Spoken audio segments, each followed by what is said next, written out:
मानुसरा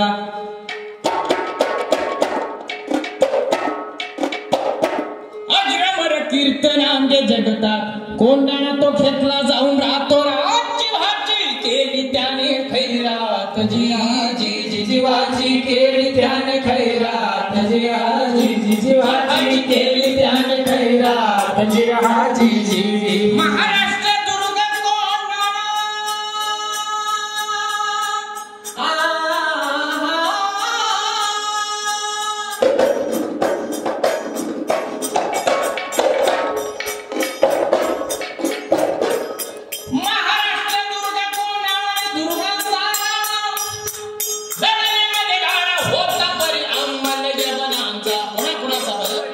दिल्लीपती अलमगीर यांचा फडकेवर झेंडा हिरव्या रंगाचा फडकेवर झेंडा हिरव्या रंगाचा फडकेवर झेंडा हिरव्या रंगाचा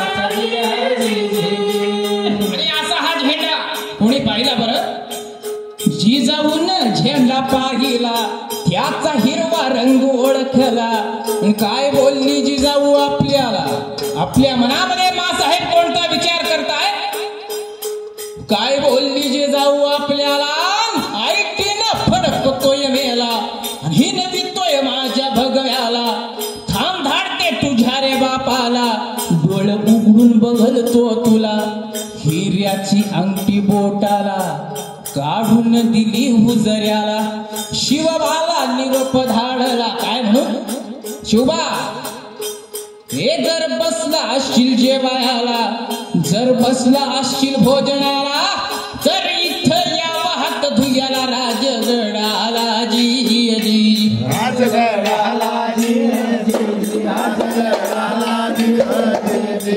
तर इथं यावं हात धुयाला राजगडाला जी राजगडाला मातेचा निरोपा ऐकून लागली चिंता शिवबाला चिंता शिवबाला चिंता शिवबाला चिंता शिवबाला जेव्हा चांगलं फुटलं पूर्वेला कोंबडा आरवाला न पक्षी चिलबिल्ला घोड्यावरून या अशा बघतास येऊन पोचले राजगडास जी येऊन पोचले राजगडास येऊन पोचले राजगडास राजगडावरती महाराज साहेब आलेले आणि इतक्या लगबगीने बोलवण्याचं कारण राजे साहेबांनी ज्यावेळेला महासाहेबांना विचारलं महासाहेब किती वेळा हुजऱ्या धाडला पण असा निरोप नाही आला मग आजच वक्त काय आला मला मग आजच वक्त काय आला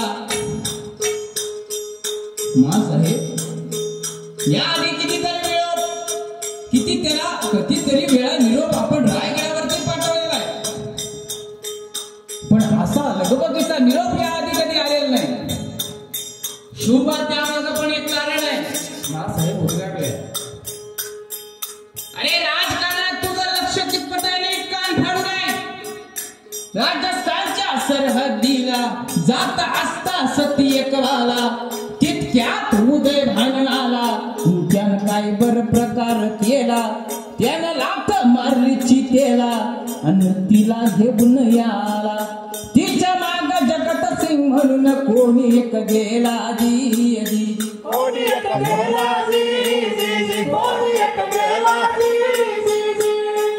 या राजगडावर बसून 6 कोसावर असताना हा कोंडाणा शिवबा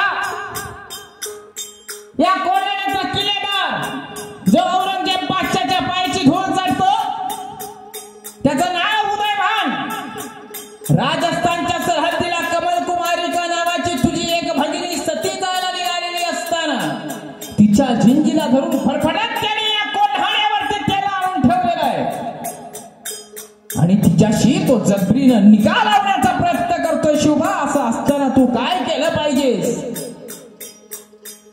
मातेचे शब्द ऐकून लागला चरका शिवबाला चरका शिवबाला चरका शिवबाला महाराजांना वाईट वाटलं आपण राजे म्हणून या स्वराज्याच्या गादीवरती बसायचा प्रयत्न करतोय, पण ज्या मातेने आपल्याला जन्म दिला तिचं हेर खातं किती प्रबळ आहे बघा. त्यावेळेला राजेसाहेबांचं हेर खातं होतं 1700 लोकांचं. ज्यावेळेला कोंढाण्याचं युद्ध झालं, कोंढाण्याचं रूपांतर सिंहगड असं झालं, त्यावेळेला राजेसाहेबांचं हेर खातं होतं 1700 लोकांचं. पण माऊलीनं जर आपण अभ्यास केला तर आपल्याला लक्षात येईल जिजाऊ माऊलीचं हेर खातं होतं 21,000 लोकांचं. किती?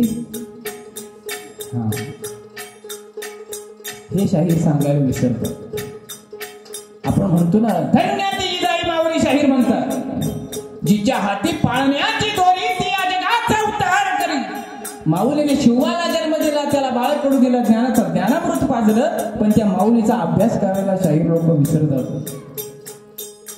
त्या माऊलीचा अभ्यास आपण केला जर पाहिजे तर आपल्याला कळेल की शककर्ता शिवाजी जन्माला घालणारी ती माता किती महान आहे. जोपर्यंत मातेचा अभ्यास आपण करणार नाही तोपर्यंत आपल्याला लोक समजणार नाही. हे गणित आहे. कारण आत्म्याचा आणि ईश्वराचा ज्या वेळेला मिलाप होतो त्यावेळेला आई हे तत्व बनतं, आणि ती आई जेव्हा एखाद्या मुलीला जन्म घालते त्यावेळेला जिजाऊ सारखं माता जन्माला येते. म्हणून मी जिजाऊच्या आधी कधी कोणाला पाया पडत असेल तर ते गिरिजा जाधवांना पडतो, जिने या जिजाऊ सारख्या बाळाला जन्म दिला. 9 वर्षाचं वय आहे. आजकालच्या 9 वर्षाच्या पोरीला शेंबूड काढता येत नाही. आणि अशा वेळेला जाधवांच्या घरून भोसल्यांच्या घरी जिजामाऊली नांदायला जातात. पहिला पुत्र संभाजी जन्माला घालतात, त्यानंतर 4 पुत्र पदरी मरतात, आणि त्यानंतर 5व्याची भीती असते जगल का नाही, पण तो सगळ्याला जगवणारा निघतो. म्हणजे नशीब कसं फिरत असतं बघा, फक्त एका गोष्टीमुळे. कसं असतं, मी आज तिथं समई लावली, त्या समई लावण्याला महत्व नाही आहे. महत्व कशासाठी आहे? कोणासाठी लावतो त्यासाठी. नुसतीच मी समई लावली तर तो दिवा दाखवतो फक्त, आणि तो दिवा 4 चौघांपुरताच नर्सरी राहील.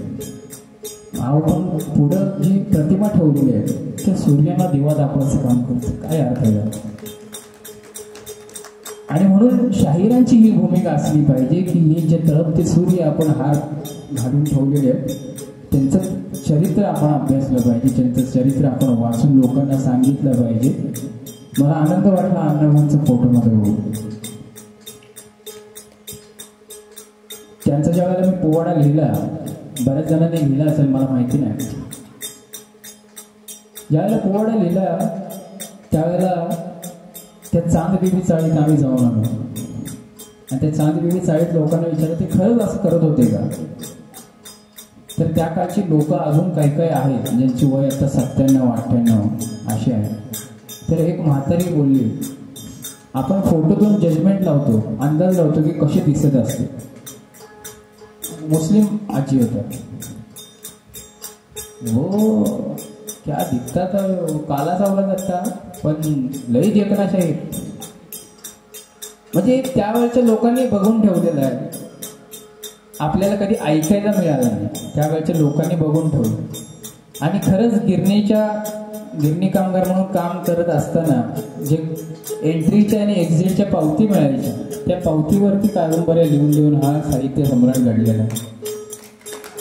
आणि अशा लोकांचा आदर्श घेणं कुठल्या घराण्याची चौकट थांबवू शकत नाही. महाराष्ट्रात अनेक शाहिरी घराणे आहेत.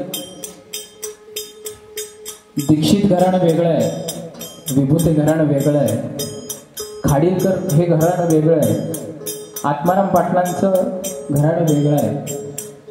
नावं बदलली म्हणून घराणे नाही बघा बदलली.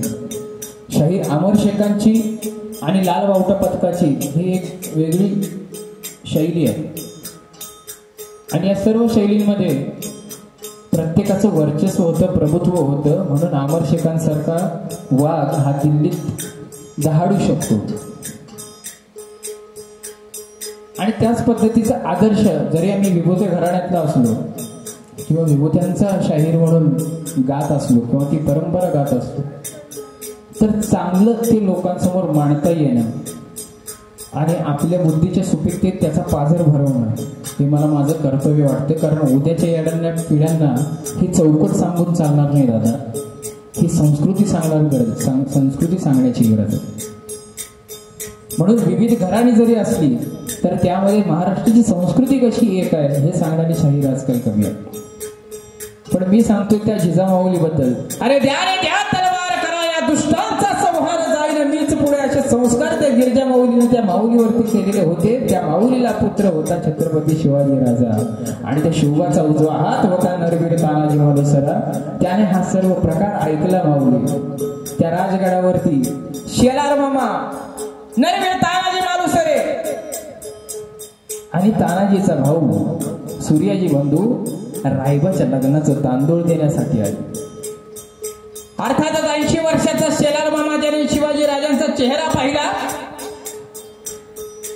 त्याने प्रश्न केला, शिवबा अरे का रे बाबा, अरे एवढा मोठा तरुण गडी, या राज्याचा राजा तू, आणि तुझ्या चेहऱ्यावर प्रश्नचिन्ह, अरे काय झालं तरी काय नाही हो मामा. अरे असा कोणता मोठा बाका प्रसंग आला असेल शिवबा तर या म्हाताऱ्याला सांगणार नाहीस तर कुणाला सांगशील. मग शिवाजी महाराजांनी टाहू फोडला, काय सांगू मामा तुम्हाला मी तरी अशा वेळेला अशा वेळेला अशा वेळेला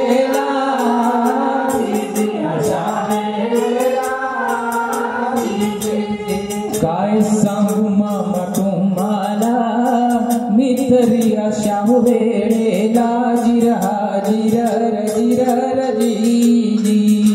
हे जिरीतले प्रकार आहेत ना. आता माणसाची द्विधा अवस्था आहे आणि ती आपल्याला एका शब्दातच मांडायची आहे. काय महाराजांची हालत झाली असेल, इकडे लग्नाला पण जायचं, तिकडे लढाईची शपथ पण घेतली, मग याचा सुवर्ण मध्ये पण साधायचं आहे. महाराजांना मनोमनी माहिती आहे मी उदय भानूशी लढू शकत नाही. ह्या सर्व प्रश्नात त्या ज्येष्ठ व्यक्तीला ज्यांच्याकडे शिवाजी महाराजांनी काहीतरी धडे घेतले आहेत असे शेलार मामाने ज्यावेळी प्रश्न टाकला, शिवाजी महाराजांची द्विधा मनस्थिती झाली.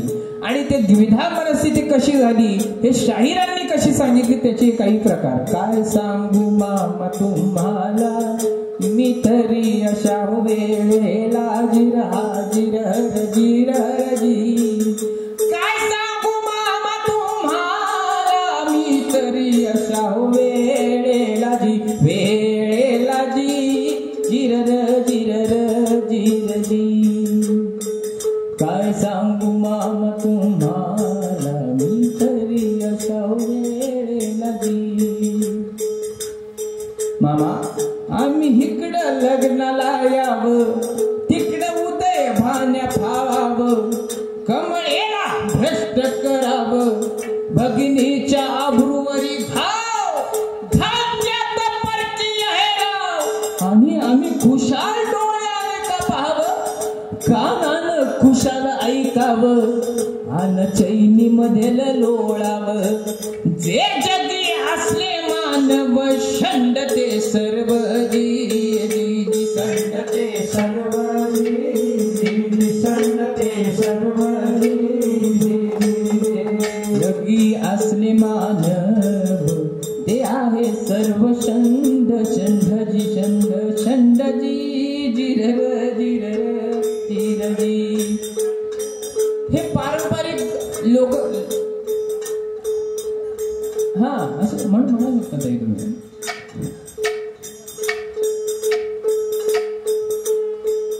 आता हे असं ऐकायला रटाळ वाटतंय.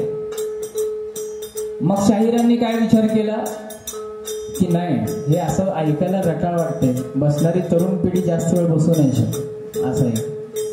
मग तिला बसवायसाठी काय करायचं, हा तमाशातली ढोलकी आपण आणू, लावणीची ढोलकी. मग ढोलकी आली,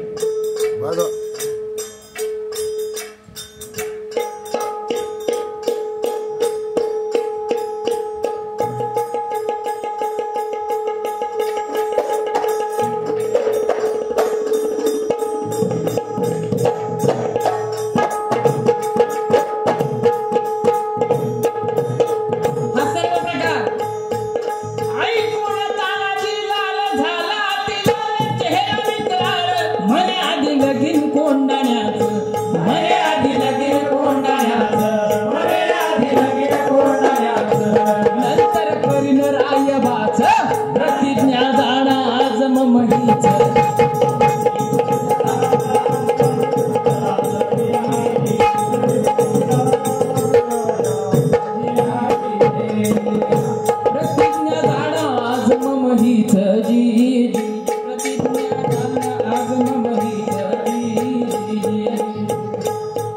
मग लोकांना असं वाटायला लागलं की ढोलकी बरोबर जरा आपण स्वराची पण साथ बघायला लागलो. नुसतं तुंतुन डुन डुन डुन डुन डुन करते.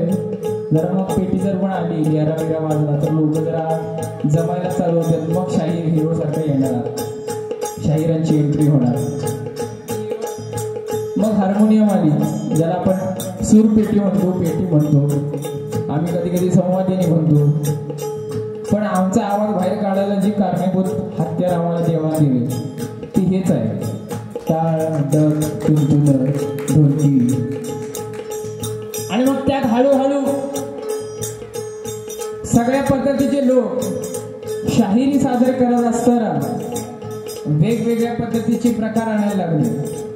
आणि मग लावणीतनं जर आम्ही ढोलकी घेऊ शकतो, शास्त्रीय संगीतातून आम्ही हार्मोनियम घेऊ शकतो, तर मग आमच्या गोंधळी परंपरेतनं संबळ करायला घेऊ शकत. आणि मग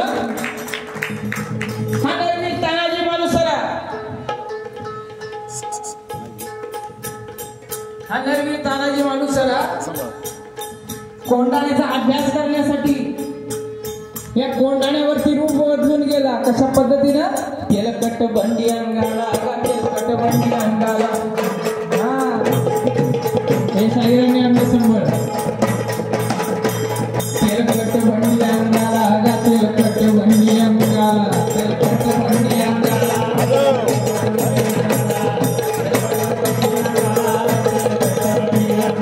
आता शाहिरांनी जसा अभ्यास वाढवला, आता शाहिरीचं म्हणून वाद्य डप आहे, पण आता गोंधळी झाली, संबळाबरोबर डप वाजला पाहिजे. मग ही बापूसाहेब विभूतींनी किमया शाहिरीमध्ये आणली. अशा पद्धतीने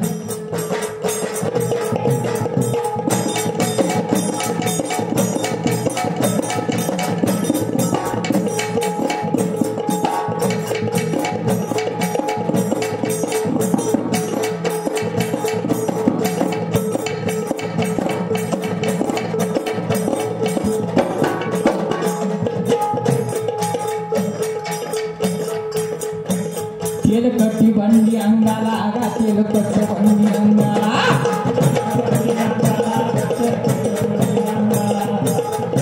गळ्यामध्ये कवड्याच्या माळा, गागाळ्यामध्ये कवड्याच्या माळा.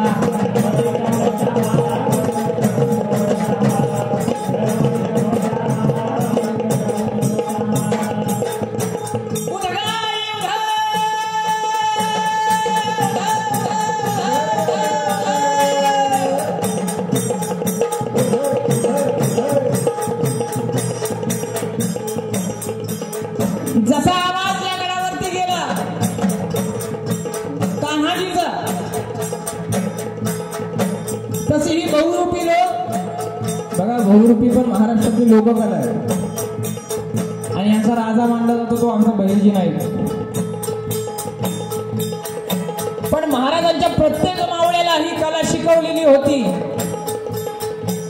आणि प्रत्येक जण आपल्या आपल्या कलेची देवाणघेवाण करत हे स्वराज्य असं नांदत ठेवलेलं होतं. कधी त्याला दुःखाची झळ पोचली नाही जोपर्यंत महाराज होते. या कोंढाण्याची माहिती काढलेली आणि तानाजीला कळलं की मागवते नवमीच्या आत हा सरदार उदय भान कोंढाण्याचा किल्लेदार आहे. तो त्या कमलकुमारी बरोबर जबरीनं निकाह करण्याचा प्रयत्न करतोय, लग्न करण्याचा प्रयत्न करतोय. आणि असं असताना मागवतीचा सूर्य प्रखरतेवरती येण्याआधी हा कोंढाणा स्वराज्यात घेतला पाहिजे हा निश्चय तानाजीने केला. आणि मग 25 एक मावळे घेऊन तानाजीने कोंढाण्याची स्वारी केली. वेळ खरंच कमी आहे. हा विषय जितका गायचा तितका कमी वाटतो आणि तितका आनंद ऐकण्याला पण येतो आणि गाताना आम्हाला पण येतो. 25 एक मावळे 3 तुकड्या निर्माण केल्या तानाजीनं आणि या कोंढाण्यावरती सराई करायला सुरुवात केली. भर अमावस्येचा दिवस, काळोखी रात आणि डोंगिरीचा कडा ओलांडणं म्हणजे ही घडी चढ सर करणं हे कुठल्या कच्च्या मुलीच्या चेहऱ्याचं काम नव्हतं. आणि म्हणून आपली घोरपड तानाजीने घेतली आणि या घोरपडीच्या माध्यमातून दोरखंड लटकवून या मावळ्यांनी या कोंडाण्यावरती चढाई केली. आणि मग जसं तानाजी या कोंडाण्यावरती सर झाला तसं त्यानं समोर पहिल्यांदा कोणाला पाहिलं तर उदय भानूला. जसा उदय भानू तानाजीच्या नजरेला पडला तसा गरगरा फिरवितो पट्टाजी.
उदय भानू आणि तानाजी लढत असताना उदय भानूच्या तलवारीचा वार तानाजीच्या छातीवर झाला.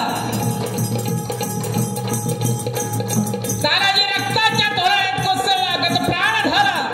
मी मध्ये मध्ये कात्री मारतोय, लक्षात घ्या, कारण तेवढा वेळ नाही.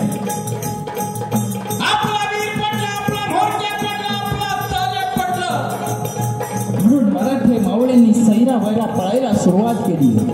हा पळून जाणारा मावळा कुणी पाहिला, सूर्याजी बंधूंनी पाहिला.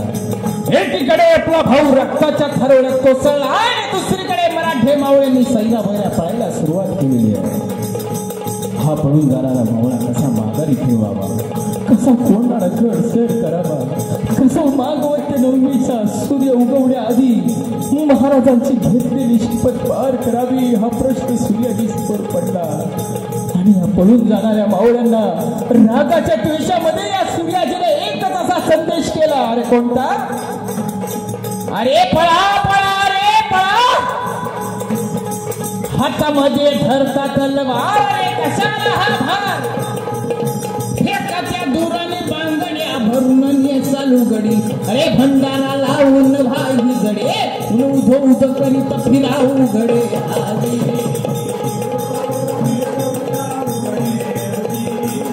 उधो उधो करीत फिराऊ गडे. अरे डोक्याच्या शिऱ्या कापारी गाड्या राखा,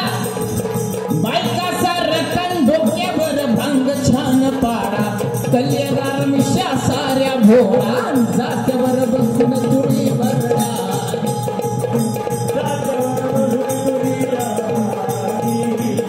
जात्यावर बसून तुरी भरडा जी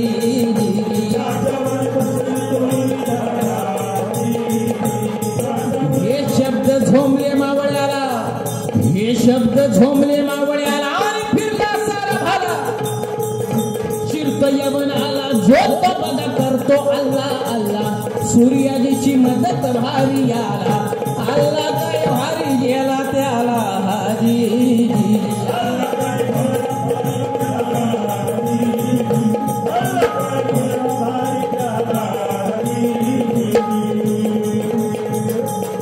हेरान अन्न बातमीला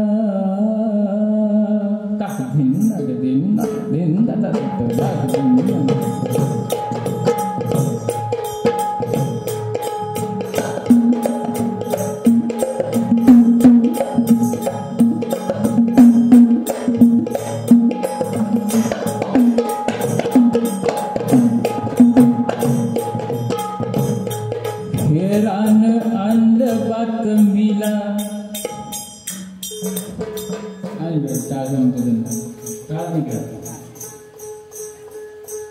हेरान अंध बातमीला हेरान अंध बातमीला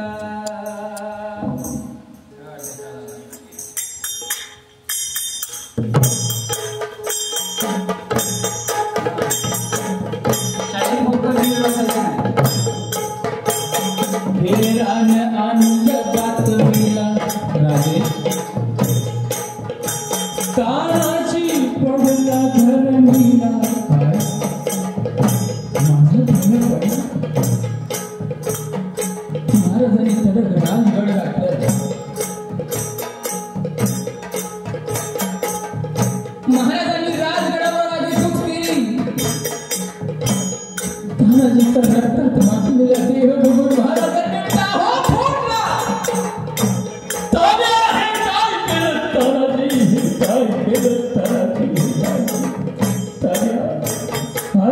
भरती ठेवला आम्हाला तू निघून गेला स्वर्गाला माझा उजवा हात तुटला तुऱ्यामधील मोती झाला राष्ट्राचा हिरा हरपला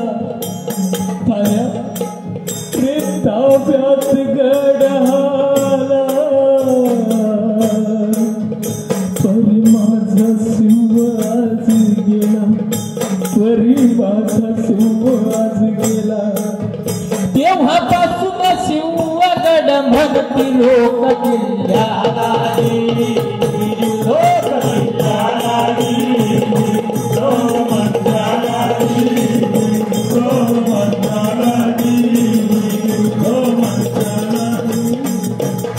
तेव्हापासून शिवगड म्हणती लोक किल्ल्याला